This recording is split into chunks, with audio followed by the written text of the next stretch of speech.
Hey everyone, and welcome back to how to create animated gradient backgrounds in After Effects. In this lesson, we're going to learn how to use our color schemes in our After Effects project. So in After Effects, let's start by creating a new composition by going to the top of the menu here, and then clicking on Composition and New Composition. And in the composition settings window, let's change the name up here to main comp. And then we want to make sure that dimensions here are set to 1920 by 1080 pixels. And we want the frame rate at 30 FPS. And then we want to set the time duration to 10 seconds. So let's go ahead and do that. Cool. Then once you're happy with your initial settings, click on the OK button to create our main composition. Excellent. Now we want to create a composition to store our gradient design. So again, let's go to the top menu here, select Composition, New Composition, and let's rename this one Gradient Design. And from here, we want to make sure that all the settings are exactly the same as our previous comp, and then click OK to create that. Cool. So now you can see at the bottom here, we've got two compositions, one which is named main comp and one which is named gradient design. And if we click on our project panel here, you can see them over here as well. Excellent. Now let's go ahead and import our color scheme into the project. Now this should have been saved as an image file. So all we need to do is click and drag that into our comp. So let's click and drag this into our comp like so. Excellent. Alternatively, let's go ahead and delete this. Another way that we can import our color scheme is by going to File, Import, File, find where your color scheme is located on your hard drive, select it, and then click Import. And here you can see it in our project files. All we have to do is click and drag it from here into our comp, like so. Cool. Let's go ahead and use the selection tool at the top here. So make sure that the selection tool is selected, or by pressing V on the keyboard. And we want to go ahead and resize this here to make it a little bit smaller. So let's click on these little squares here. Click and drag using your mouse to make it smaller, like so. And then just moving it to the top right corner here, where we can use it as a reference. Awesome. Now to start creating the shapes that will use our color scheme. To do this, go to the top menu bar again, and we want to select the ellipse tool. Now if the ellipse tool isn't showing at the top here, so it's at the moment this shape is a square, we want to click and hold the left mouse button where the shape is, and then select the ellipse tool from the menu, like so. Awesome. Now make sure that we haven't got any layers selected in our comp at the bottom here, otherwise we'll start making masks like this. So you'll see we've made a mask here. So I'm just going to press Ctrl Z to undo that. Make sure that our color scheme JPEG is unselected. And now using our ellipse tool, let's go ahead and create a circle shape here. Now if you want to create a perfect circle, just click and press and hold the Shift key on the keyboard, and then you'll see all the proportions are constrained like this to make a perfect circle. Awesome. Now the shape might have some default color settings that we want to change. To do this, go to the top menu bar here and click on the fill square.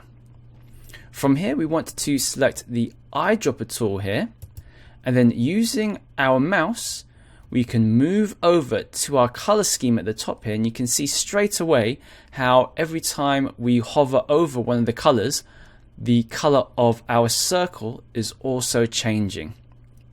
So let's go ahead and select the yellow here and then click OK to confirm that. And we also want to make sure that we don't have any stroke colors selected here as well. So click on the stroke option. So click on the word stroke up here. And we want to make sure that no stroke is selected. So none, and then click OK. Awesome. Now another way that we can change the color of our shape is going into our Effects and Presets panel over on the right here. And we want to type in fill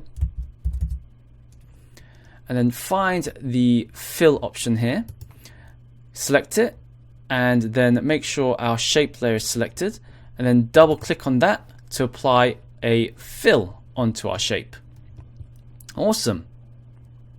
And then over to the left here, you'll see that we have an eyedropper tool next to our color option here as well. So we can easily just click on the eyedropper tool, and then exactly the same way as what we did before, just select the color from our color scheme to change the color of our shape. Now setting up our shape like this might be a little bit easier in this case, as we might want to change the color of our shape, and we want to have the options to do that easily without having to keep opening up a new window to change the color. Awesome. Now let's create a drop shadow by typing into our Effects and Presets search bar here, drop shadow, and then double click on drop shadow to apply it onto our shape. And you can see over in the Effects Controls panel that we can also change the shadow color of our shadow here using the eyedropper tool. So let's use this eyedropper tool here and select a shadow for our shape here, like so. And we can't see it here, so let's increase the distance like that. So about 100 should be fine. And we can also play about with the direction of our shadow as well. It's just placing it here. And now once we've created a shape, we can now go ahead and select our shape layer and then press Ctrl and D to duplicate it. So we want to use our direct selection tool here and move the duplicate around, and then just moving it around randomly.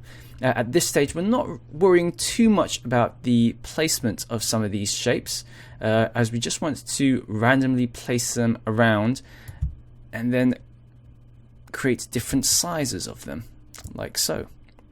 So just using the direct selection tool to make this one smaller, and then we want to bring the distance back in here, like so, and then press Ctrl D for this layer.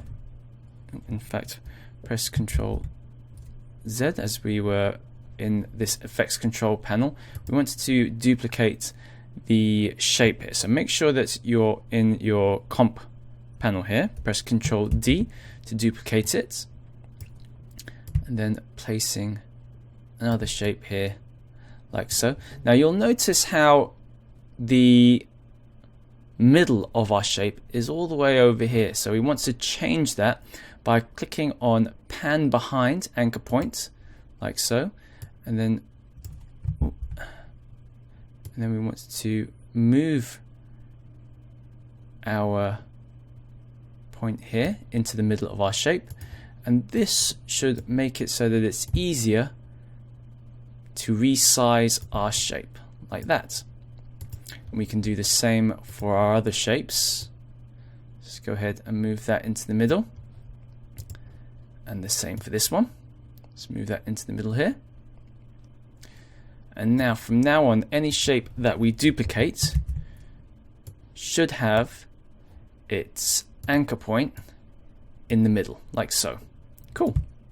So let's make this one a little bit bigger, like that. And then just overlapping some of these shapes to create a interesting composition. And now we can go ahead and change the color of some of these. So just selecting the color of these shapes using the eyedropper tool. And then here we can easily select the colors that we want. So let's go ahead and do the same over here. Selecting another color.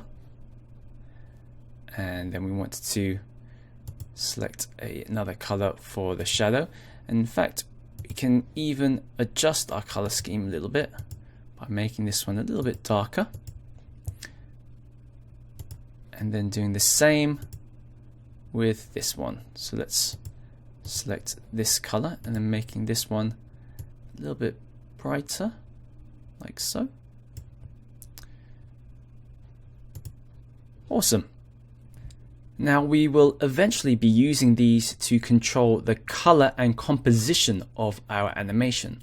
But the most important thing at this stage is just creating the shapes and using the colors. Excellent. Now that we've learned how to create shapes and use the color scheme, in the next video we'll learn how to adjust our shapes to create the gradient effect. See you all there.